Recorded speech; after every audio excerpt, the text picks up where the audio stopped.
Pagkababa pa lamang ng sasakyan ng dalagang si Geneva ay hiyawan kaagad ang kanyang mga fans. Plastic siyang ngumiti sa mga ito at nakipagkamay. Kahit ayaw man niya ay no choice ang dalaga dahil ang mga fans ang bumubuhay sa karir niya. Nag-umpisa siya sa pa-extra-extra sa mga sikat na celebrity hanggang sa pinasok niya ang pagmumodelo.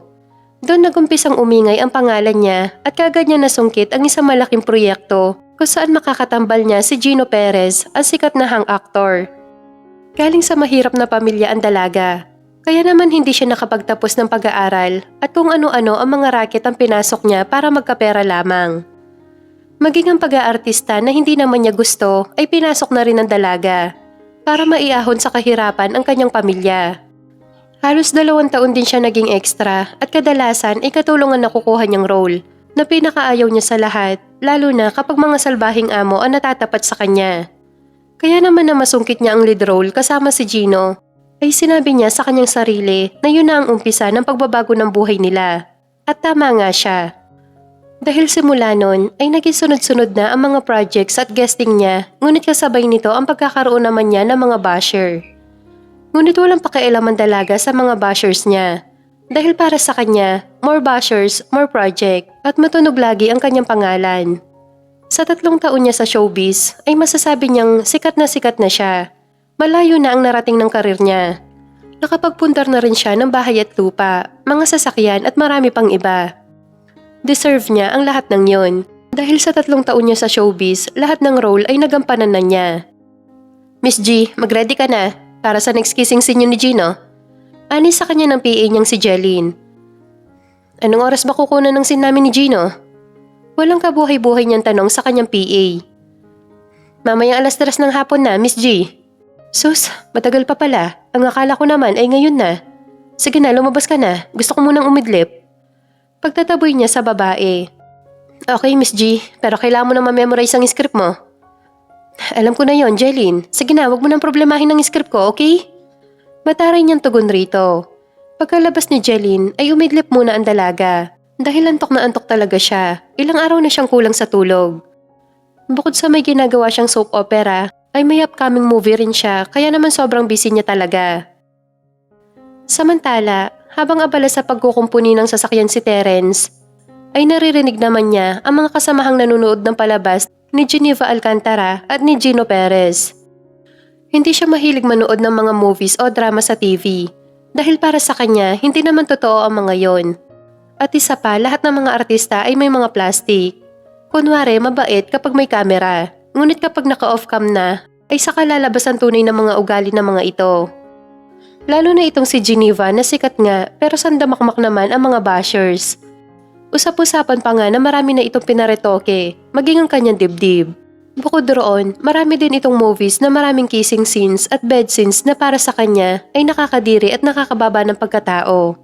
Tingin nga niya sa artistang si Geneva ay hindi na ito birhen dahil masyado itong daring kumanamit. Naiiling na lamang ang binata na sumagi sa isipan niya ang mukha ni Geneva. Ikaw ba, Terence? Sino ba mga celebrity ang idol mo? Wala akong hinahangaan ni isang celebrity, dito man sa atin o sa ibang bansa. Ha? Bakit naman? Nagtataka pang tanong sa kanya ng mga kasamahan. Mga plastic naman ang mga yan. Kunwari ngingiti-ngiti at makikipagkamay. Pero pag off-cam, Diyos ko, katakot-takot na murang inaabot ng kawawang fans. Hindi naman siguro lahat. Saad ni Rowell. Pare-pareho lang ang mga yan dahil nasa isang industriya lang sila. Grabe ka naman makajudge sa kanila, pare. Sa tingin ko naman ay hindi lahat dahil marami pa rin ang mga celebrity na mababait at nagmamahal sa mga fans nila. Pagtatanggol naman ni Ervin sa mga celebrity, lalo na kay Geneva. Naiiling na lamang na bumalik sa ginagawa ang binata. Iniwan niya ang mga kasamahan na nanonood pa rin. Mabilis na lumipas ang oras, pauwi na ngayon ang binata sa bahay nila. Bitbit ang pasalubong na pansit sa bunsong kapatid. Liliko na sana ang sasakyan niya nang bigla na lamang sumulpot sa gitna ang isang puting kotse. Inis na bumaba ng sasakyan ang binata at nilapitan ng puting kotse. Malakas niyang kinatok ang nasabing kotse. Maya-maya pa ay bumukas ang driver's seat. Anong problema mo, ha? Inis nitong tanong sa binata. Wala akong problema. Dahil sa ating dalawa, ikaw tong may problema. Basta ka na lamang humarang sa daraanan ko, tapos ikaw pa itong may ganang magtaray sa akin? Okay, fine. Sorry. Sorry lang? Nabunggo mo nga ang sasakyan ko. Okay ka lang ba ha? Inis na wika niya sa babae. Diyos ko naman, luma na ang sasakyan mo. Ilalangaw na lang ang pipirmi dyan at magpapaalam na yan. Mataray na tugon ng babaeng nakashade. Tama ka, luma na nga to sasakyan ko. Pero mahal ko to at iniingatan. Tapos gagasgasan mo lang? Ang dami mo pang sinabi, isa lang naman ang gusto mo. Kayo talaga mga dukha, masyado kayong mga mukhang pera. Mawalang galang na, miss. Hindi ko kailangan ng pera mo. Ang gusto ko lang naman ay aminin mo ang pagkakamali mo at mag-sorry ka sa akin ng taos sa puso. Napapailing wika ni Terence sa babae. I have to go. May event pa akong pupuntahan. Kung kailangan mo ng pera, ito ang calling card ko. Iniabot nito ang hawak na calling card. Nang hindi tinanggap ng binata, ay basta na lamang nitong inilagay sa kanyang kamay. Nagmamadali sumakay ng kotse ang babae at pinaandar ito ng mabilis. Naiiwang naiinis ang binata sa babaeng walang modo. Binasa niya ang nakasulat na pangalan sa calling card at hindi makapaniwala ang binata na si Geneva Alcantara ang babaeng nakasagutan niya. Dahil sa pinakitang ugali sa kanya ni Geneva, ay pinatunayan lamang nito na tama siya ng tingin sa mga celebrity. Pinunit niya ang calling card nito saka tinapon sa basurahan. Pagdating ng bahay ay naabutan ng binata na busy sa panonood ng telebisyon ang inay at kapatid niya. Halos masuka ang binata na makita kung kaninong soap opera ang pinapanood ng mga ito. Nagmano siya sa inay niya saka iniabot sa kapatid ang pasalubong na pansit. Naku nay, huwag niyo nang panoorin lahat ng mga palabas ng babaeng yan. Masyadong matapobre at ang sama ng ugali. Paano mo naman nasabi na masama ang ugali ni Geneva, anak? Dahil aksidente kami nagkita sa daan, binangga ba naman ang kawawa kong sasakyan? Tapos ni hindi man lamang nagsorry sa akin. Bagkus nila itlait pa ang kawawa kong sasakyan, maging ang katayuan natin sa buhay. Kwento ng binata sa kanyang inay at kapatid. Grabe ka naman kuya, ang bait kaya ni Miss Geneva at ang ganda-ganda pa. Paano naging maganda yon? Lahat ng parte ng katawan ng babaeng yon ay retokada. Tenga lang ata ang natural sa kanya. Naiinis niyang tugon sa kanyang kapatid. Hindi kaya kuya, yun talaga ang tunay na mukha ni Miss Geneva. Wala siyang pinagalaw na kahit ano sa katawan niya. Hoy Tanya, kanino ko pa napapansin na panay ang pagtatanggol mo sa Geneva na yon? Para sabihin ko sa'yo, masama ang ugali niya at matapobre. Kaya kung ako sa'yo, tigilan mo ng pagiging fan niya dahil kawawa ka lang. Napaismid pa siya na makitang may kissing scene si Geneva at Gino sa nasabing drama.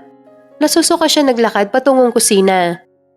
Kinabukasan, araw ng linggo, sarado ang shop ni na Terence. Kaya naisipan niya magpunta ng mall para bumili ng mga kakailanganin gamit sa shop. Habang naglalakad ang binata, ay nakita niya nagkakagulo ang mga taong naroon. Tinuloy na lamang ni Terence ang paglalakad. Wala siyang pakialam kung sino mang artista ang naroon at pinagkakaguluhan ng mga tao. Nandoon ang binata dahil may bibilhin siya, hindi para makiisyoso. Habang naglalakad ang binata, ay isang katawan ang nakabungguan niya at natapon sa suot niyang t-shirt ang mainit na kape. Kamuntikan pang mapamura si Terence dahil napaso siya. Mabuti na lamang at napigilan niya ang sarili. Sabay pa silang nagkagulatan ng babae nang mapagsino ang isa't isa. Si Geneva ang unang nakabawi.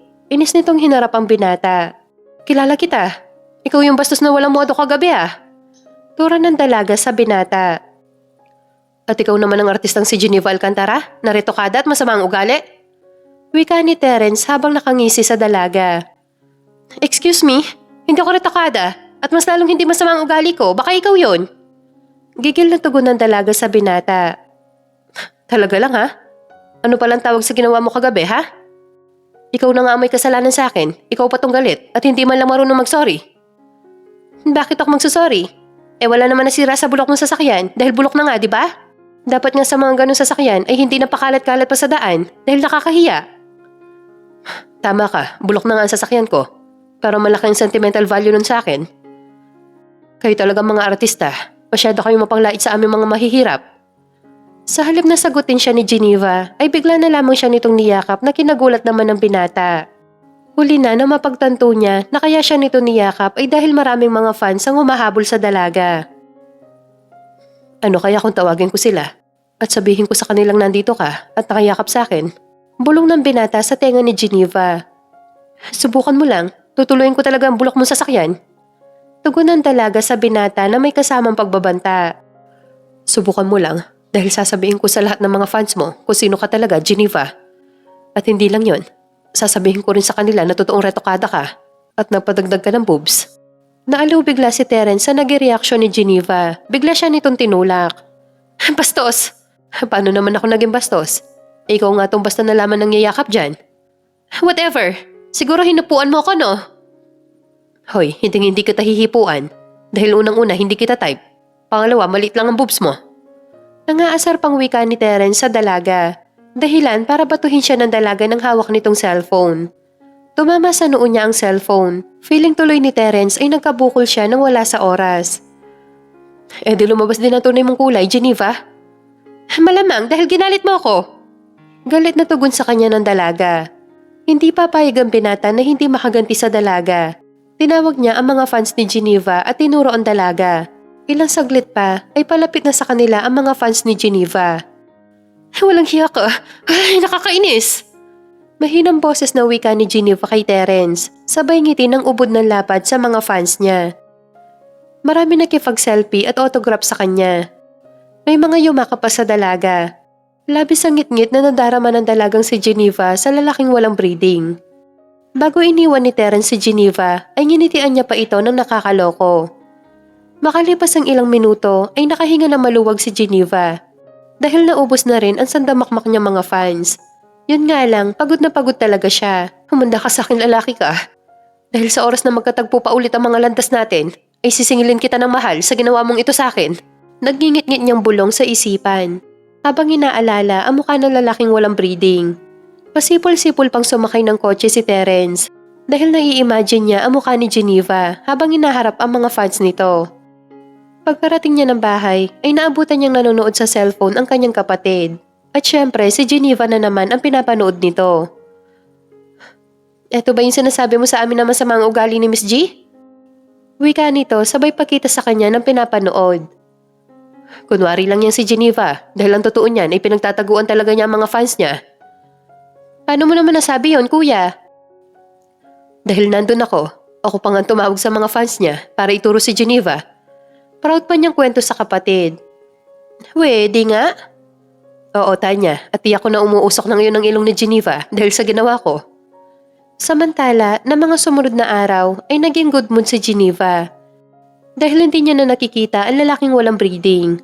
Nalabis niyang pinagpapasalamat dahil walang asungot at higit sa lahat, walang sisira ng maganda niyang araw. Nang matapos ang kanilang taping sa nasabing soap opera, ay sa wakas makakapag-relax siya kahit isang araw lang. Paalis na sana ang dalaga para mag-aliw-aliw nang makatanggap siya ng tawag galing sa sekretary ni Mayor Donato Angeles. Gusto daw siyang anyayahan ng mayor mamayang gabi para sa isang special dinner. Bilang pasasalamat sa kanya dahil sa ginawa niyang pagpapabango sa pangalan nito. Tatakbo ulit kasi ito bilang mayor sa lugar na kinasasakupan nito. Gusto man niyang tanggihan ang matandang mayor ay hindi pwede dahil malaki ang pakinabang niya sa matanda. Kumbaga, pareho silang may pakinabang sa isa't isa. Pagkarating ng dalaga sa mall, ay kagad siyang namili ng mga kailangan niyang bilhin. Ngunit nagulat na lamang siya nang makitang palapit sa kanya ang mga fans niya. Upang makaiwas sa mga fans niya, ay mabilis siya nagtago saka kumaripas ng takbo. Ngunit isang bulto ng katawan ang hindi niya sinasadyang mabangga. Ngunit nagkagulatan pa sila ng lalaki nang makilala ang isa't isa. Ikaw na naman? Sabay pa nilang wika. Natural, dahil hindi mo naman siguro pagmamayari ang mall na to para hindi ako pumunta dito. Inis na wika ni Terence. Hoy, ikaw lalaking walang breeding. Ang akala mo ba'y nakalimutan ko na ang ginawa mo sa akin? Natatawa lamang ang binata sa nakikitang inis sa kanya ni Geneva.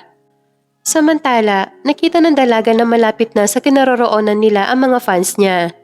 Isang idea ang naglalaro sa kanyang isipan para makaganti sa lalaking kaharap. Tumingin ng dalaga sa lalaking kaharap na hindi maipinta ang mukha nito sa sobrang inis sa kanya. Naalala ng dalaga ang ginawa nito sa kanya nang nagdaang araw. Kaya kailangan niya makaganti sa binata para malaman nito kung sino ang binabangga nito. Hindi nga nagtagal ay nasa harapan na nila ang mga fans niya na nagsisigawan. Ubod ng lapad siyang ngumiti sa mga ito. Okay guys, kalma lang po tayong lahat dahil lahat kayo ipagbibigyan ko ng autograph at hindi lang yon. Dahil kakantahan ko pa kayo. Yun nga lang, may maliit sana akong favor na hihilingin kung okay lang naman sa inyo, guys. Okay lang, Miss G, basta ikaw. Halos sabay-sabay na tugon sa kanya ng mga fans niya. Talaga? So ito na nga guys, pwede niyo ba siyang ikisapisngi para sa akin? Wika niya sa mga fans sabay pa-cute habang tinuturo niya ang binata. Samantala, hindi naman nagustuhan ni Terence ang kalokohang yon ng dalaga. Akmang sisibat na sana siya nang bigla na lamang siyang dumugin ng mga fans nito. Wala siyang nagawa nang pinaghahalikan siya ng mga ito sa pisngi. Kahit na anong sabihin niya ay hindi siya pinakikinggan ng mga fans ni Geneva. Halos magkagulo ang buong mall dahil sa kalokohan ni Geneva. May mga dalaga pang tuwang-tuwa nang mahalikan siya. At sabay-sabing ang gwapo niya na siyang totoo naman. Nang matapos siyang dumugin ng mga fans ni Geneva, ay tinignan niya ito ng masama bago lumabas ng mall. Pagdating ng parking lot, ay kagad sumakay ng kotse at halos mapamura ang binata nang makita ang itsura niya sa salamin ng kotse. Malalapas sa clown dahil tadtad ng iba't ibang kulay ng lipstick ang mukha niya. Pakiramdam tuloy niya ay puro laway na siya. Inis niyang nahampas ang manibela habang nag-iisip ng paraan kung paano makakaganti sa dalaga. Sa halip na umuwi na ng bahay, ay matyaga niyang hinintay ang dalaga dahil magtutuos silang dalawa. Hindi papayag ang binata na manalo ito laban sa kanya. Makalipas ang isang oras na paghihintay, ay sa wakas nakita niya naglalakad na patungo sa kotse nito si Geneva. Dali-daling bumaba ang binata at nilapitan ng dalaga. Hoy, ikaw babaeng ratokada? Tawag niya kay Geneva. Ngunit pumalatak lamang ito ng tawa habang nakatingin sa mukha niya. Oh my goodness, hindi mo naman sa akin sinabi na bagay pala sa'yo maging clown. Sabay tawa ng dalaga na ikinapikon ni Terence. Sa tingin mo ba papalampasin ko tong ginawa mo sa akin? Hindi, dahil mali ka ng binangga, Geneva. Wika niya sa galit na boses. Bakit? Anong gagawin mo sa akin, ha? Papatayin mo ba ako? Panghiinis pa ng dalaga sa binatang kaharap. Oo, papatayin kita. Pagkasabi nun sa kanya ng binata, ay basta na lamang siya nitong kinayumos ng halik sa labi na ikinalaki ng mga mata niya. Pilit niyang itinutulak ang pangahas na binata, ngunit mas malakas ito sa kanya.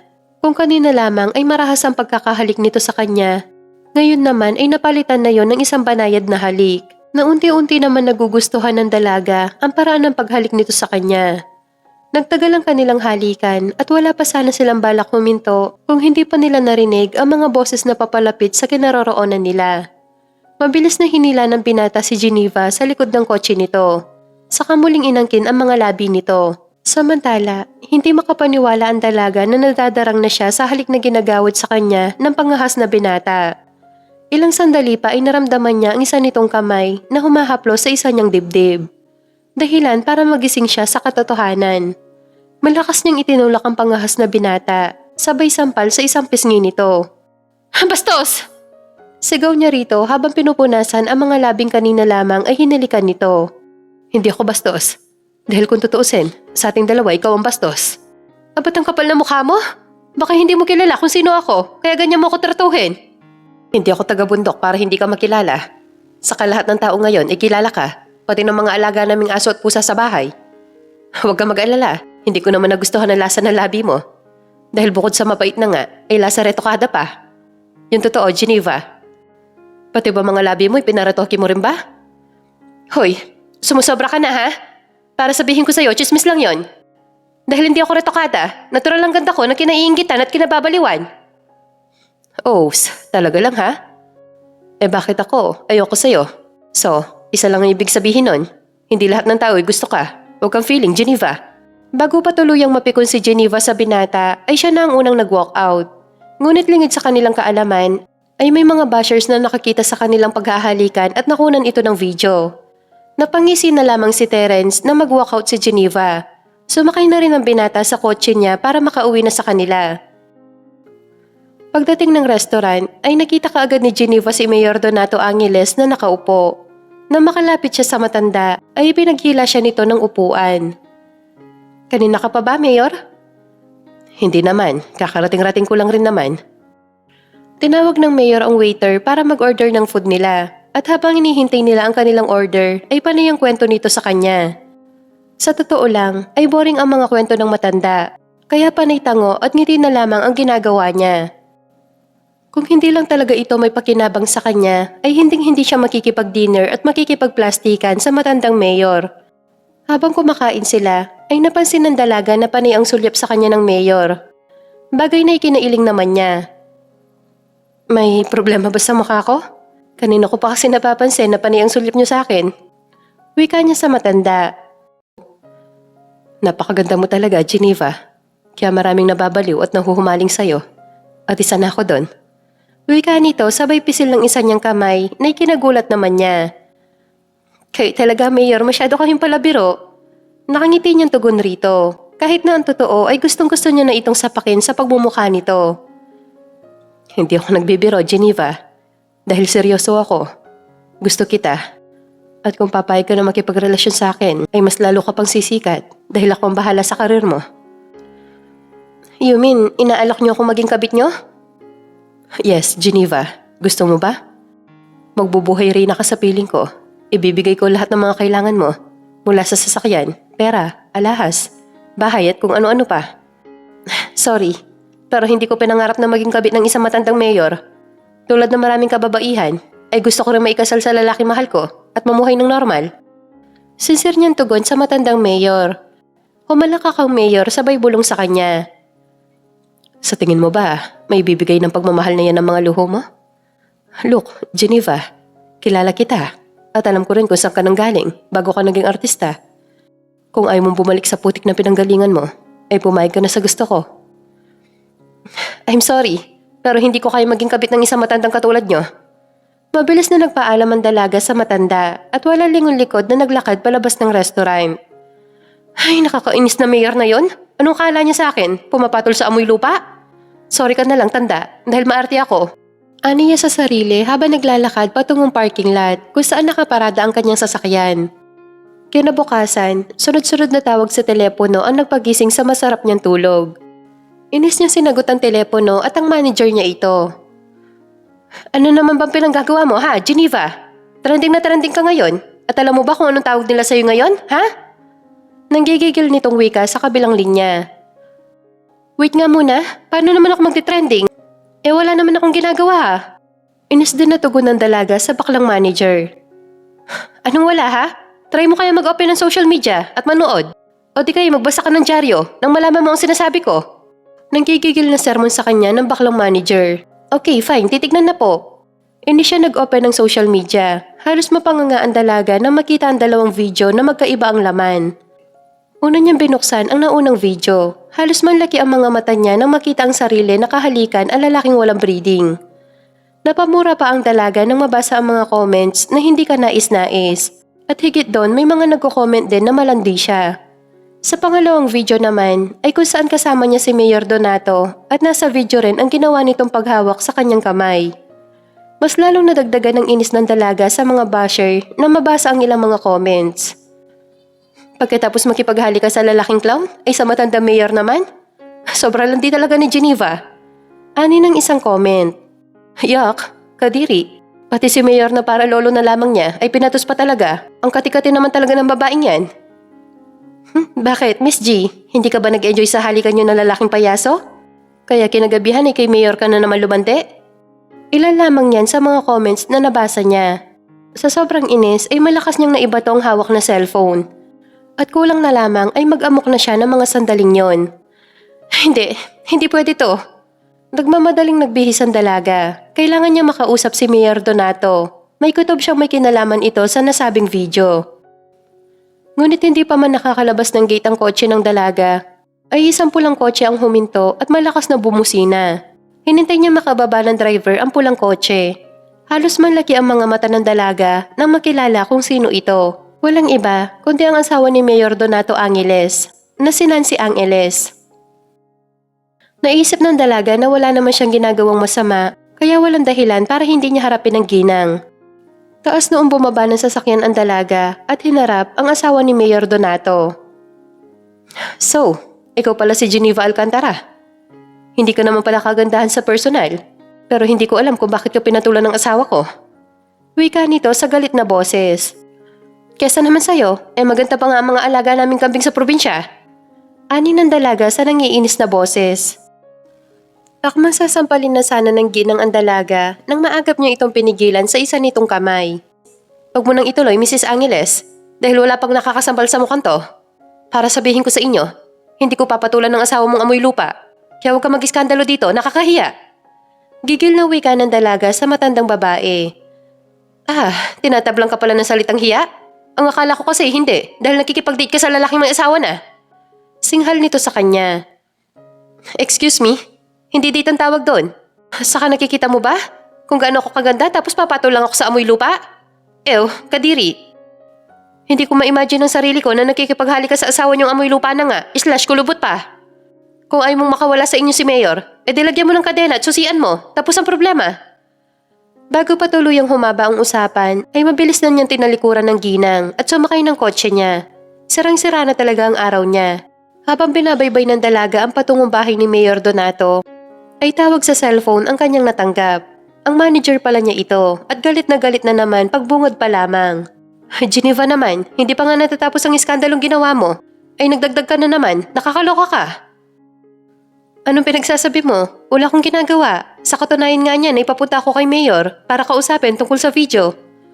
Gaga, yan ang huwag mong gagawin. Dahil kaka-upload lang ni Mrs. Angeles ng video nyo at kitang-kita kung paano mo siya inaway. Sa labis na inis ay malakas niyang hinampas ang manibela. Hindi siya makapaniwala na may inutusan pala ang ginang para kunan ng video ang pag-uusap nilang dalawa. Sa halip na umuwi na lamang ng bahay, ay tinawag niya ang PA niyang si Jeline para ipahanap kung saan nakatira ang lalaking walang breeding. Kailangan niya ito makausap. Sa tingin niya, ito ang makakatulong sa kanyang problema. Habang hinihintay ng dalaga ang tawag ni Jeline, ay nag-ikot-ikot muna siya. Hindi naman nagtagal ay tumawag na ito. At kaagad sinabi sa kanya ang address ng lalaki. Wala na siyang sinayang na sandali. Kailangan na niya makausap ang lalaki. At kung kinakailangan na bayaran niya ng malaking halaga, ay gagawin niya maisalba lamang nito ang problemang kinakaharap niya. Makalipas ang kalahating oras na biyahe ay natagpuan din niya ang nasabing address.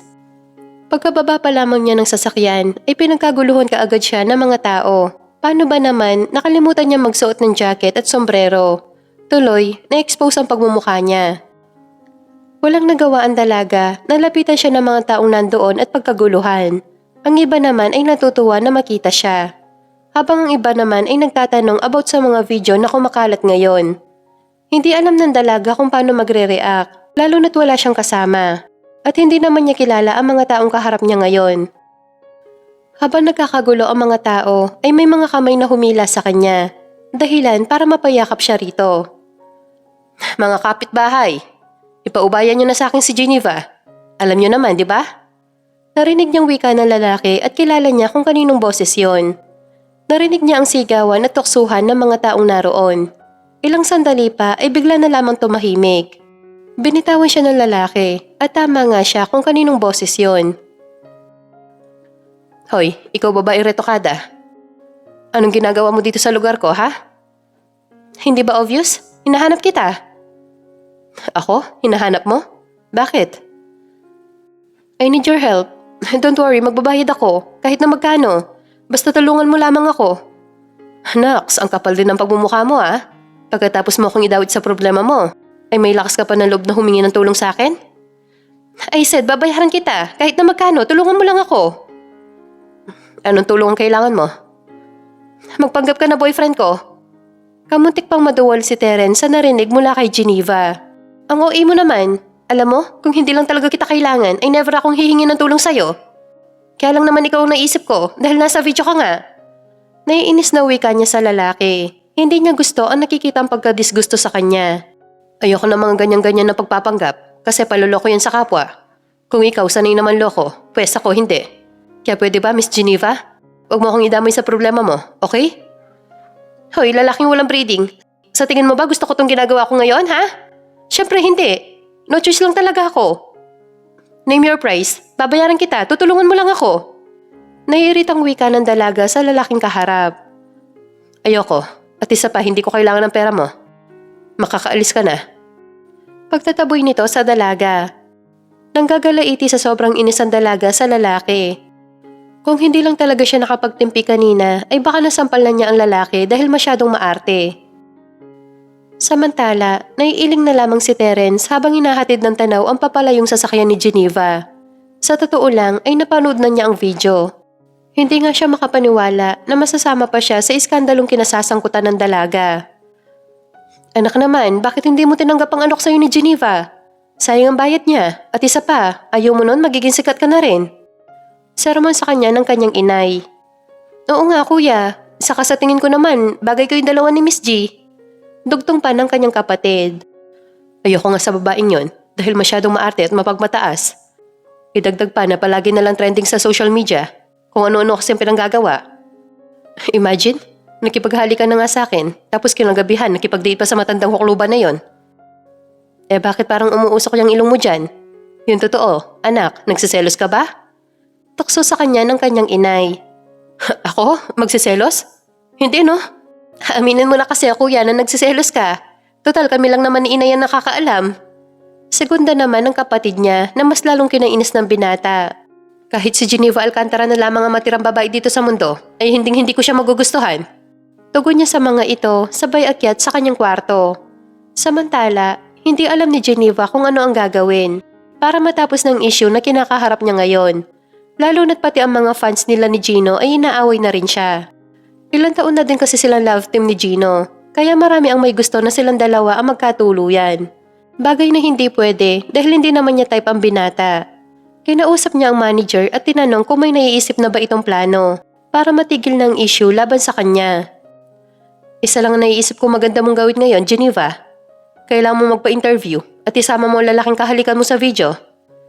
Ano? At palabasin yung dalawa na magkasintahan kayo? Ay, Diyos ko naman, hindi pwede. Iba na lang, ayoko. Reklamo ng dalaga sabay tayo.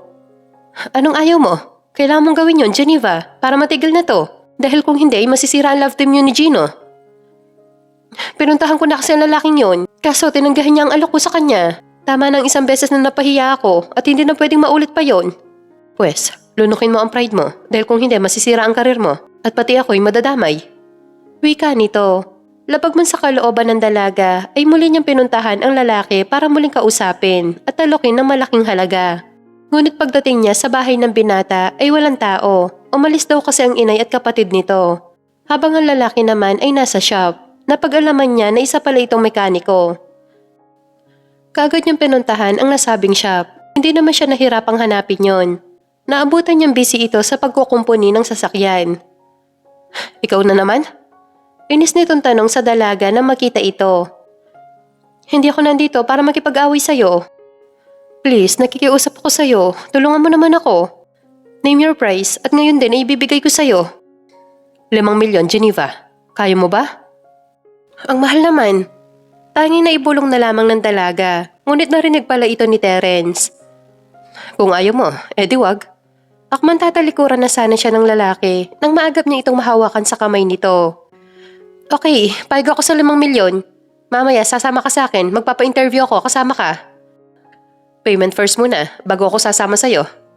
Ay, mukhang pera talaga. Muling bulong ng dalaga sa sarili niya. Oo, meron. Ang sabi ko, ang gwapo mo at ang sarap mong ipakain sa mga alaga naming kambing.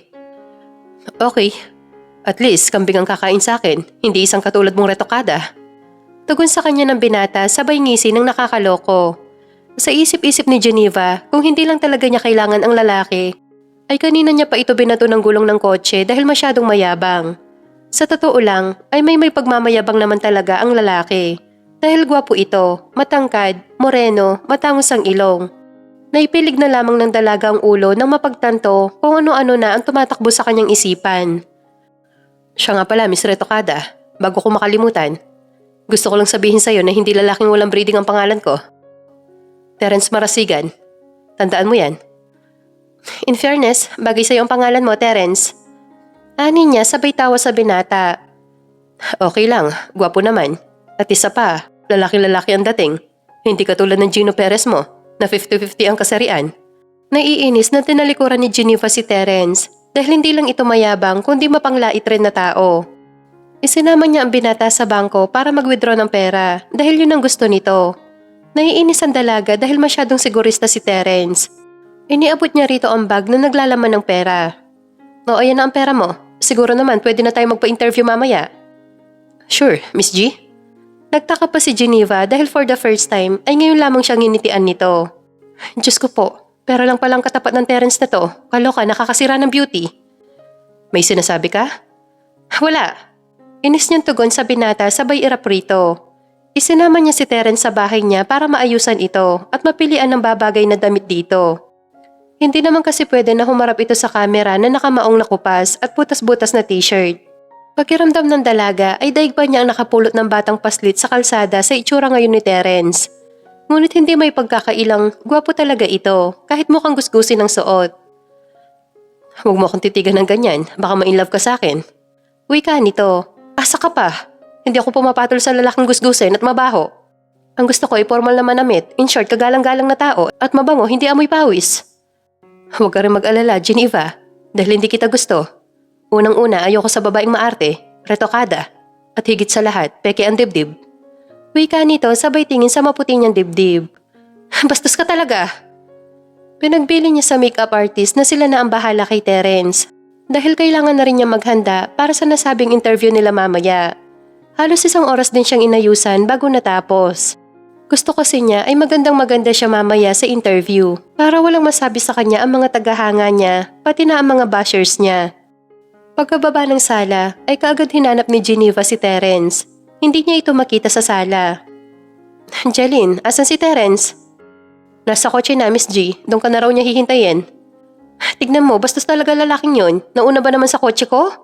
Naiiling na lamang na lumabas ng bahay ang dalaga at nagtungo ng garahe. Pinagbuksan siya ng driver ng pinto ng kotse. Nalaki pa bigla ang mga mata niya na makita si Terence na nakaupo. Ibang-iba ito sa Terence kanina na gusgusin. Ngayon kasi ay pagkagwapo-gwapo nito at walang babaeng hindi mapapalingon sa binata.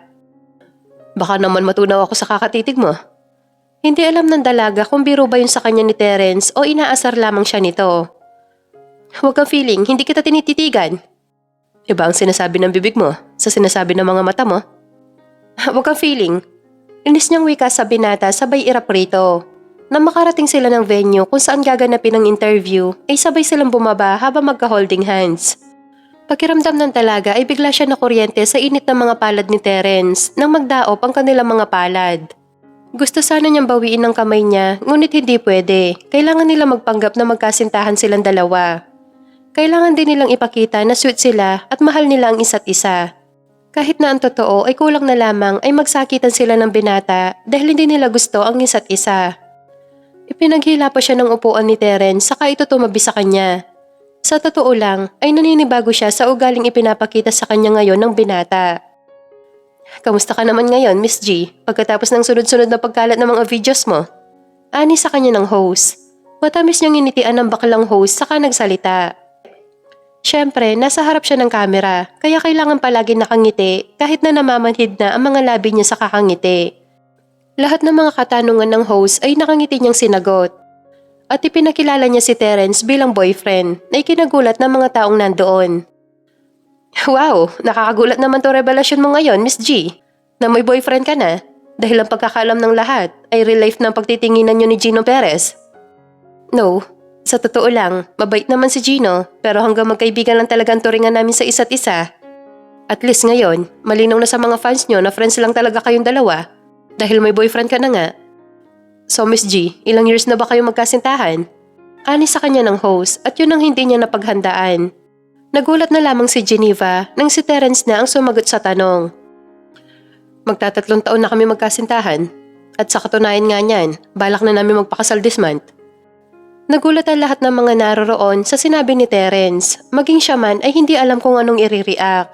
Wala naman yon sa kanilang usapan, kaya hindi niya alam kung bakit yun ang sinabi ng binata. Wow, advance congratulations sa inyong dalawa, Miss G. Narinig na lamang niyang wika sa kanila ng bakla. Halos si Terence na ang in-interview ng bakla, kaya ang nangyari ay tango na lamang siya ng tango. Nang matapos ang interview, ay nagmamadali niyang hinila sa loob ng sasakyan ang binata. Hoy, ano to pinagsasabi mo doon? Na ikakasal na tayo this month? Ang akala ko ba ayaw mo manloko ng mga tao? Sa pinakita mo kanina, mas matindi ka pa sa akin. Inis niyang singhal rito. Ginagawa ko lang ang part ko, para naman masulit ang ibinayad mo sa akin. Saka choosy ka pa ba sa akin? Tigilan mo ako, Terence. Hindi ako nakikipagbiruan sa'yo. Gusto ko na bawiin mo ang pinagsasabi mo doon. Paano kung ayokong bawiin? Sasabihin ko sa kanila na binayaran lang kita.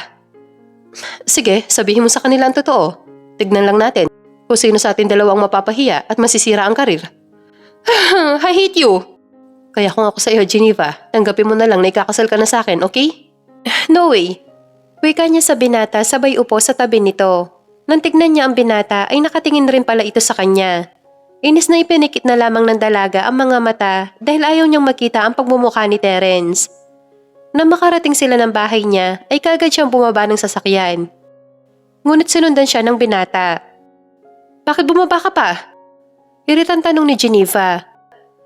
Gusto kong mag-usap tayo ng maayos about sa nalalapit nating kasal.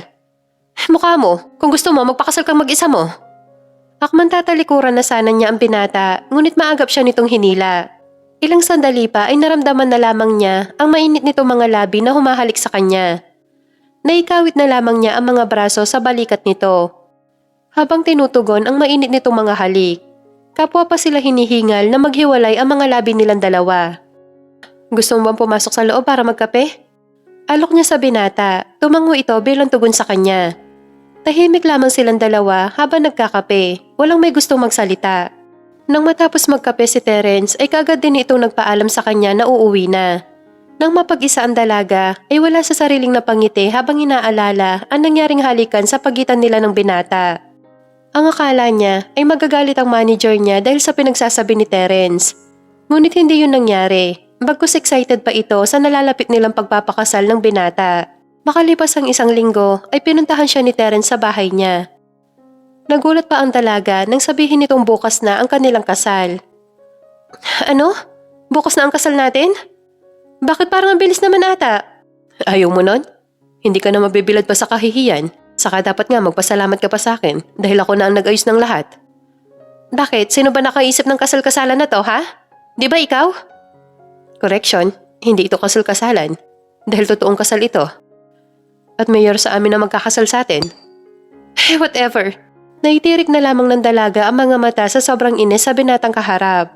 Tinawagan niya ang mga magulang at ipinaliwanag niya ang tungkol sa pagpapakasal niya sa binata na palabas lamang ang lahat para makaiwas sa iskandalong kinasasangkutan niya. Mabuti na lamang at naiintindihan siya ng mga magulang. Kinabukasan nga ay sinundo ang dalaga ng manager niya para ihatid sa munisipyo kung saan gaganapin ang kanilang kasal ni Terence. Ang manager at PA niya ang magiging saksi sa pagpapakasal niya kay Terence. Na makarating ng munisipyo ay naroon na ang binata. Halos mapanganga ang dalaga nang masilayan ang kagwapuhan ng groom niya. Wala sa sarili naglakad ang dalaga palapit sa binata. Hanggang ngayon ay hindi pa rin makapaniwala ang dalaga na ikakasal na siya sa binata. Nakamakailan lang niya nakilala. Idagdag pang halos pag-aaway lamang ang nangyayari sa tuwing nagkikita silang dalawa. Hanggang sa matapos ang kanilang kasal ay nanatili lamang siyang lutang. Iniisip niya kung paano ang magiging setup nila ng lalaki lalo na sa pagtulog. Iisipin pa lamang niya na magtatabi sila sa iisang kama ay nasusuka na siya. Paano pa kaya kapag nangyari na? Pagkalabas nila ng munisipyo ay nauna nang umalis ang manager at PA niya. Habang silang dalawa ni Terence ay naiwan pa rin doon na nakatayo. So paano, uuwi na ako sa bahay ko at ikaw umuwi ka na rin sa bahay mo? Wika niya sa lalaki. Uuwi tayo sa iisang bahay dahil mag-asawa na tayong dalawa ngayon. Saka wala mag-asawa ang magkahiwalay ng bahay. Nag-iisip ka ba? So sinasabi mo ba natitira ka sa bahay ko? Hindi pwede yon. Huwag kang assuming. Wala akong balak tumira sa bahay mo. Mabuti naman kung ganon dahil hindi ka welcome doon. Pagtataray pa ni Geneva kay Terence. Sa bahay ko, doon tayo titira at pagsisilbihan mo ko bilang asawa mo. Ano ka? Sinuswerte? Sorry pero hindi ko yung gagawin kahit maglupasi ka pa dyan. Inutusan siya ni Terence na sumakay na ng kotse. Kung si Geneva lang ang masusunod ay ayaw niyang sumakay sa kotse nito. Nakarag-karag at sa tingin niya ay 3 langaw na lamang ang pipirmi doon. Paano ba naman sobrang luma na ng kotse nito as in bulok na. Habang nasa biyahe sila ay napansin ni Geneva na ibang daan ang kanilang tinatahak. Kaya naman hindi na siya nakatiis na tanungin si Terence. Hindi ito ang daan papunta sa inyo. Yung totoo, saan mo ba ako dadalhin? Balak mo ba akong dalhin sa malayong lugar? At doon mo ako ikulong? Tumigil ka nga, masyado kang OA. Huwag ka mag-alala. Kahit inis na inis ako sa'yo ay hindi kita ikukulong gaya ng iniisip mo. Mabuti naman kung ganon dahil alam ng mga tao kung sinong huli kong kasama sa oras na mawala ako. Matarin niyang tugon sa lalaki. So saan mo nga ba ako dadalhin, ha? Muling tanong ni Geneva kay Terence. Sa bahay natin. Bahay natin?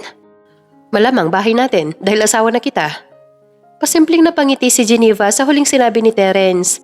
Pumasok sila sa isang subdivision. Hindi man ganun kagaganda ang mga bahay doon, ngunit maganda naman tignan at simple lang. Puminto sila sa isang bungalow house. Kung titignan sa labas ay simple lamang, ngunit napahanga si Geneva nang makapasok sa loob. Bahay mo to? Oo, pasensya ka na, hindi ito kasing ganda ng bahay mo. Pero kompleto naman sa kagamitan at lahat ng mga kailangan mo ay mayroon dito. Naupo silang dalawa sa sofang naroon na sakto lamang ang laki. Ano nga pala magiging setup natin ngayon? Hindi naman pwede na magkatabi tayo sa isang kama dahil hindi ako papayag. Nakataas kilay na wika niya kay Terence. Okay lang, ayaw rin naman kita makatabi. Kasi hindi ako sanay na may babaeng katabi. Mahirap na, baka gapangin ako. Huwag kang feeling? Kahit maghubad ka pa sa harapan ko, ay walang epekto sa akin yon. Pose, talaga lang ha? Oo nga, bakit? Hindi ka ba naniniwala sa akin? Paano kung sabihin ko sa'yong hindi ako naniniwala? Magre-react ka ba ha? Lumayo-layo ka nga sa akin, naamoy ko ang mabahong mong amoy. Sus, kunwari ka pa. Game na game ka naman makipaghalikan sa akin kanina. Pakiramdam ni Geneva ay bigla siyang namula sa sinabing yun ni Terence. Anong magagawa niya masarap itong humalik kaya nadala siya sa mga halik nito sa kanya. Napangiti na lamang si Terence nang mapansin ang biglang pananahimik ni Geneva.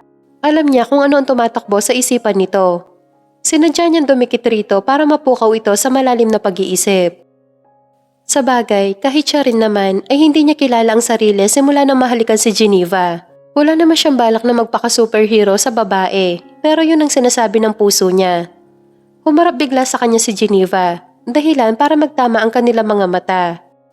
Pakiramdam ni Terence ay namagneto siya dahil ayaw nang kumilos ng katawan niya. Diyos ko Lord, hahalikan na naman ba niya ako? Ani niya sa isipan habang nakikipaglabanan ng titigan kay Terence. Gusto kaya niyang halikan ko siya, kaya ayaw niyang alisin ang titig niya sa akin? Tanong naman sa isipan ni Terence. Halikan mo na ako, Terence, kung hahalikan mo ako dahil nangangawit na ang mga mata ko kakatitig sa'yo. Muling-bulong ni Geneva sa sarili. Ngunit hindi nangyari dahil biglang nag-iwas ng tingin ang lalaki sabay tayo. Okay, ganito ang magiging setup natin habang mag-asawa tayo at nagsasama sa bahay na to. Una, magsasama tayo bilang mag-asawa sa loob ng 90 days. 90 days talaga? Ang tagal naman nun, hindi ba pwedeng 15 days lang? Nag-iisip ka ba? Gusto mo ba mabuko nila tayo? Okay, fine, sige, 90 days na ako 90 days. Kaloka, ang tagal-tagal nun. Tigilan mo nga ang kakareklamo. Dahil kapag ako napuno, tapos na ang pinakamamahal mong karir. Inarapan na lamang niya si Terence. Habang nagsasama tayong dalawa, gagawin mo ang obligasyon mo bilang asawa ko. You mean magtatalik tayong dalawa? Nanlalaki ang mga mata niyang tanong kay Terence. Bakit? Gusto mo ba? Kasi kung ako ang tatanungin mo, ay mas maganda siguro kung wag na lang dahil baka hindi ko kayanin. Hoy, kung ayaw mo, mas lalong ayaw ko. Pwede ba patapusin mo nga muna ako bago ka sumabat dyan? Para makapagpahinga na at ako'y pagod na. Inis na wika ni Terence kay Geneva. Opo sir. Ang ibig ko sabihin na gagawin mo, ang ginagawa ng asawang babae sa asawang lalaki ay yung pagsisilbihan. Ipagluluto, ipaglalaba, plancha, linis ng bahay, etc. Except sa sex, dahil yun ang hindi pwede. Bakit naman hindi pwede? Wala naman akong sakit na nakakahawa ha. Ikaw kanina ka pa ha? Diretsuhin mo nga ako, Geneva. Gusto mo ba na may mangyari sa atin dalawa? Habang nagsasama tayo sa bahay na to bilang mag-asawa? Sorry, pero wala akong balak. Ew, kadiri ka. Saka yung pinagsasabi mo ay hindi ko gagawin. Ayoko masira ang kutis ko, no? Hindi pwede. Kapag sinabi ko, yun ang masusunod. Wala nang pero-pero pa, Geneva. Maliwanag ang sinabi ko at yun ang masusunod. Ano ka? Hello? Hindi ako katulong kundi isa akong sikat na artista. Kaya utang na loob, huwag mo akong utusan kung ayaw mong lumabas ang sungay ko sa'yo. Subukan mo nang maputol ko. Nakakainis ka. Patapog na iniwan niya sa sala si Terence. Ayaw niya makita ang pagmumukha nito dahil masyadong mayabang. Ano bang iniisip nito sa kanya? Kambing siya na pwede nitong putulin ang sungay niya? Wala sa loob na pumasok ang dalaga sa isang kwartong naroon at patapang nahiga sa kama. Tinawagan niya ang manager at isinumbong si Terence rito. Ayoko na, gusto ko nang ipawalang bisa ang kasal namin. Galit niyang wika sa manager. Huminahon ka nga muna, Miss G. Isipin mo mabuti kapag ginawa mo yon ay manghihinala ang mga tao sa'yo. Kaya ang mangyayari ay another issue na naman na makakalkal sa'yo. Gusto mo ba yon? Saka choosy ka pa ba? Napakagwapo ng asawa mo. Gwapo nga, ayaw naman sa akin. Mahina niyang wika, sapat lamang upang marinig ng kausap niya sa kabilang linya. Yan ba ang dahilan kaya mainit ang ulo mo? Kung gusto mo talaga siya, ano bang ginagawa ng alindog mo? Correction, hindi ko siya gusto. Asus, kunwari ka pa dyan. Ang maganda mong gawin ay maligo ka na. At ipakita mo sa kanyang alindog mo at tiyak kong kakagat yon. Talaga? Oo naman. Kailan pa ako sumablay? Sige na, maligo ka na at takitin mo na ang asawa mo. Napakagat-labi na lamang si Geneva nang ma-imagine ang mga sinasabi sa kanya ng bakla niyang manager. Dahil lutang ang isip niya sa gagawing hakbang ay nakalimutan pala niyang isara ang pintuan ng banyo. Nagulat na lamang ang babae na makita sa salamin na nasa likuran niya si Terence. Sabay pa sila napatili na mapagtanto ang kanilang sitwasyon. Kahit kailan talaga, bastos ka! Bulyaw niya sa lalaki. Hindi ako bastos, ikaw tong hindi naglock ng pinto. Dahil gusto mo, pumasok ako dito. Sorry, pero hindi mo ako maaakit kahit makita ko pa lahat sa'yo. Doon lamang naalala ni Geneva na wala pala siyang suot na kahit ano. Sukat sa nalaman ay muli na naman siyang napatili ng malakas. Pwede ba? Huwag ka na sumigaw, nabibingi ako. Inis na wika sa kanya ni Terence. Paano hindi ako sisigaw? Nakita mo na lahat sa akin. Ano pang may tatago ko sa'yo? Wala na. Okay lang yon. Kahit makita ko pa, wala naman epekto sa akin. Sa labis na inis niya kay Terence ay naibato na lamang niya rito ang hawak na sabon. Hindi niya matanggap ang sinabi nitong walang epekto sa lalaki kahit makita nitong hubot-hubad niyang katawan. Pakiramdam niya na mga sandaling yon ay nanliit siya sa kanyang sarili at nasaling ang ego niya. Sinadya niya magtagal ng banyo para maiwasan si Terence. Naiinis pa rin siya sa pagmumukha nito. Ngunit paglabas niya ng banyo ay mukha naman nito ang una niyang nasilayan. Mukhang nakatulog na ito sa kakahintay sa kanya. Maingat na naglakad si Geneva ng kama kung saan nakahiga si Terence. Pinasadahan niya ng tingin ang gwapo nitong muka. Ewan ba niya, pero para nagiging habit na niya ang pagmasdan ng mukha nito. Mabuti ka pa kapag tulog ka ang amo ng mukha mo. Pero kapag gising ka, palagi mo na lang akong inaaway at inaasar. Simula na nagkita tayo ay hindi pa tayo nagkakausap na hindi nag-aaway. Anang isip niya, malalim siya na pabuntong hininga habang pinagsasawa ang mga mata sa mukha ng lalaki. Akmang hahaplusin na sana niya ang mukha ng lalaki nang bigla na lamang nitong pigilan ang isa niyang kamay.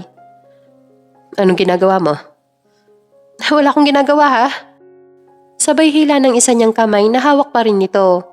Ngunit mukhang wala itong balak na bitawan ng kamay niya. Bitawan mo nga ang kamay ko! Wika niya sa lalaki, ngunit hindi siya nito pinansin. Pinaglanasahan mo ba ako ha? Asa ka? Kung ikaw si Gino, baka. Pero yung mukha mo ay pagnanasahan ko. Asa ka pa, pero hindi yun mangyayari. Talaga lang ha? Ang galing mong magpalusot kahit nahuling-huli na kita. Kung wala ka nang sasabihin pa, baka naman pwedeng bitawan mo ng kamay ko at nangangalay na. Reklamo niya sa lalaki. Binitawan naman nito ang kamay niya at naupo ito ng kama habang nakatingin sa katawan niya. Hindi ka naman pala kaseksihan sa malapitan, no? Kaya nagtataka ako sa mga fans mo kung bakit sexing-sexy sila sa'yo. Sexy talaga ako, no? Tumatanda ka na kaya lumalabo na ang mga mata mo. Malinaw na malinaw ang mata ko dahil palagi akong kumakain ng kalabasa. Kaysa makipag-away sa lalaki ay iniwan na lamang niya ito sa kwarto at nagtungo ng kusina para kumain. Kanina pa talaga siya nagugutom. Ngunit nadismaya siya na makitang walang pagkain roon. Ano bang iniisip mo? Na ipagluluto kita ng pagkain? Hindi niya namalayan na nakasunod pala sa kanya ang lalaki. Hindi bale, magpapadeliver na lamang ako ng food para mabilis. Hindi pwede. Ang gusto ko ay magluto ka ng pagkain natin. Dahil ayoko ng pagkain na galing restaurant. Hindi ako marunong magluto. Problema ba yon? Di mag-aral ka magluto. Ngayon na may asawa ka na. Ay obligasyon mong matuto magluto. Hindi pwede na ipapakain mo sa akin ay galing restaurant. Ang kulit mo rin, no? Ang sabi ko hindi ako marunong magluto. Kung gusto mong kumain ng pagkaing bahay, di ikaw magluto. Naiinis niyang tugon kay Terence dahil kanina pa siya napipika rito. Ikaw ang babae, kaya obligasyon mong ipagluto ako. Kung hindi mo kaya, aba, kawawa naman ako sa'yo. Sa labis niyang inis kay Terence ay nilapitan niya ito saka nakipagtitigan rito. Sabihin mo nga sa akin? Ano ba talagang gusto mo mangyari habang nandito ako sa pamamahay mo? Ang gawin akong asawa o katulong mo? Wika niya sa lalaki habang hindi inaalis sa mga mata rito. Pareho, Geneva. Ang gusto ko lang naman ay matuto ka sa gawaing bahay. At higit sa lahat ay ang magluto. At bakit mo naman gusto na matuto ako sa gawaing bahay? Mataray niyang tugon. Para mapagsilbihan mo ng tama ang asawa mo at magiging mga anak mo. Pero kung ayaw mo talaga, hindi na kita pipilitin pa. Sige na, umakyat ka na sa kwarto mo. At ako na ang magluluto dito. Tatawagin na lamang kita kapag kakain na. Tugon sa kanya ng lalaki sa malumanay na boses. Dahil hindi pa rin nawawala ang inis niya sa lalaki, ay padabog niya itong iniwan sa kusina. Hindi talaga maintindihan ni Geneva ang ugali ni Terence. Nahihirapan siyang spellingin ito. Makalipas ang isang oras ay tinawagan siya ni Terence para kumain. Hindi makapaniwala si Geneva na masarap pala ito magluto at mukhang mapaparami ang kain niya. Tahimik lamang sila habang kumakain. Panaka-naka ay sinusulyapan niya ang lalaki habang maganang kumakain. Ngunit nahuli siya nito. May lakad ka ba bukas? Oo, may lakad ako. Magkikita kasi kami bukas ni Gino para mapag-usapan ng detalye ng next project na gagawin namin. Bawal mo nang gawin ng kissing scenes at bed scenes. Kung hindi papayag ay magpadoble ka na lamang. Bakit naman bawal na? Siyempre dahil may asawa ka na. Ako? May asawa? Parang wala naman. Anong wala? Anong tingin mo sa akin? Hindi mo asawa? Sige nga, kung asawa kita, halikan mo ako. Wika ni Geneva. Gusto niya lang naman inisin at subukan kung hanggang saan ang pasensya ni Terence. Nagulat na lamang si Geneva nang tumayo si Terence. At walang kaabog-abog na nilapitan siya sabay siil ng halik sa mga labi niya, bagay na hindi niya napaghandaan. Mapusok ang mga halik na yon at ramdam niya ang panggigigil nito sa kanya. Namalayan na lamang niya nang pangkuin siya nito habang patuloy pa rin silang naghahalikan. Sa bilis ng pangyayari ay naramdaman na lamang niya ang paglapat ng likod niya sa malambot na kama. Habang malayang pinaglalakbay ng lalaki ang isa nitong palad sa kanyang katawan. Teka, Terence, anong ginagawa mo? Nauutal na tanong ni Geneva sa lalaki. Ang sabi mo kanina, gusto mong maramdaman na may asawa ka. So ito na yon. Magsasalita pa sana ulit si Geneva nang muli na naman itong angkinin ang mga labi niya. Mas mapusok at mapaghanap na sa pagkakataong yon. Tuluyan na nga siyang nadarang ng matinding init. Walang pag-aalinlangan na ibinigay niya rito ang kanyang sarili, hindi lang isang beses kundi 3 beses. Kinabukasan, paggising niya ay kagad niyang hinanap si Terence. Ngunit wala na ito sa kanyang tabi. Dali-daling bumangon ng kama si Geneva at bumaba para hanapin ang asawa. Natagpuan niya itong busy sa pagluluto. Good morning. Sorry kung nalita ko ng gising. Wika niya sa lalaki nang makalapit rito. Ngunit sa gulat niya ay mabilis niya itong siniil ng halik sa mga labi. Hoy, Terence, bakit mo ko hinalikan sa labi? Ang tawag dyan, good morning kiss. Tugon nito sa kanya na nakangiti. Alam ko yun, pero hindi pa ako nakakapag-toothbrush. Nakakahiya. Maktol niya rito. Okay lang, mabango naman kahit hindi ka mag-toothbrush. Saka, kaya kong pagtiisan ng hininga mo, pati ugali mo. Ha? Ano sinasabi mo? Hindi kita maintindihan. Mamaya ko na sasagutin yan. Kumain na muna tayo at ako'y gutom na. Tumango na lamang siya kay Terence at naupo na rin sa katapat nitong upuan. Siya na nag-volunteer na magligpit at maghuhugas ng kanilang pinagkainan. Sigurado ka ba? Baka masira mga kuko mo. Okay lang, Terence. Tama ka naman Kailangan ko matuto sa gawaing bahay para mapagsilbihan ko ang asawa ko at magiging mga anak ko. Siguro nga panahon na para itigil ko na tong pagiging maarte ko kasi marami na nagagalit sa akin. Bakit? Sino ba nagagalit sa'yo at aawayin ko? Talaga gagawin mo yon para sa akin? Oo naman, dahil asawa kita. Tungkulin ko na ipagtanggol at protektahan ka. Asawa mo ko? Turo niya sa sarili. Oo nakalimutan mo na ba? Kinasal tayong dalawa at legal yon. Bakit? Ayaw mo ba na maging asawa ko dahil isang hamak na mekaniko lamang ako? Gusto kita maging asawa, Terence. Ikaw ba? Gusto mo ba ako? Kahit ganito ako kaganda? Oo naman, kahit maging pangit ka pa, gusto pa rin kita. Ang ayoko lang ay yung may makakahalikan kang iba kahit na trabaho lang yon. Ayoko. Bakit naman? Nagsiselos ka ba? Oo, Geneva, nagsiselos ako. Dahil gusto ko ako lang ang hahalik sa'yo. Ako lang ang yayakap sa'yo. Kaya please lang, pakiusapan mo ang manager mo na sana wala nang ganong ganap dahil may asawa ka na. Kinikilig na humarap siya kay Terence, sabay halik sa pisngi nito. Mahal kita, Terence. Mahal mo ba ako? Hindi lang kita mahal, dahil mahal na mahal kita, Geneva. At kahit maging maarte ka pa sa lahat ng maarte sa buong mundo, ay tatanggapin pa rin kita. Ang akala ko noon ay naiinis ako sa'yo, pero hindi pala.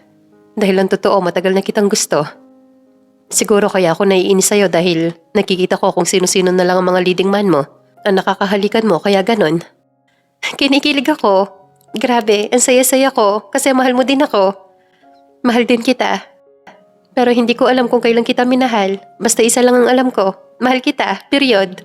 Ilang sandali pa ay magkahinang na ang mga labi nila ni Terence habang ninanamnam ang tamis ng kanilang pagmamahalan. Dahil sa ayaw ni Terence na may kissing scene siya sa aktor na makakapareha, kaya pinili na lamang niya ang magpahinga muna sa showbiz at mag-focus na lamang sa asawa niya. Ayaw sanang pumayag ng manager niya na umalis siya, ngunit ipinaliwanag niya mabuti rito na hindi na siya bumabata at panahon na para isipin naman niya ang personal niyang buhay. Hindi naman makapaniwala si Terence nang sinabi niya rito na magpapahinga na siya sa pag-aartista at mamumuhay na lamang ng simple kasama nito. Makalipas ang 1 taon ay muli sila nagpakasal ni Geneva, ngunit sa pagkakataong yon ay sa simbahan na.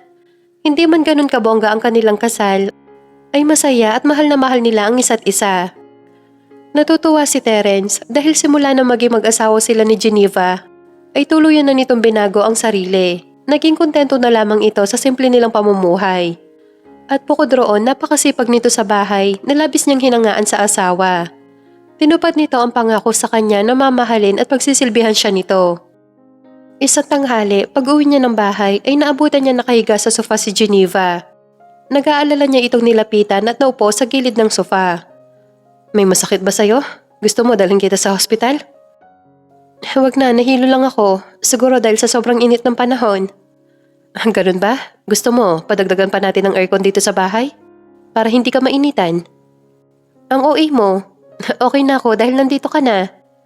Talaga? Gusto mo lang yata maglambing sa akin eh. Pwede ba? Wika nito sa kanya sabay pa cute. Pwede naman, pero may kapalit. Ano naman yun? Ibinulong niya sa tenga nito.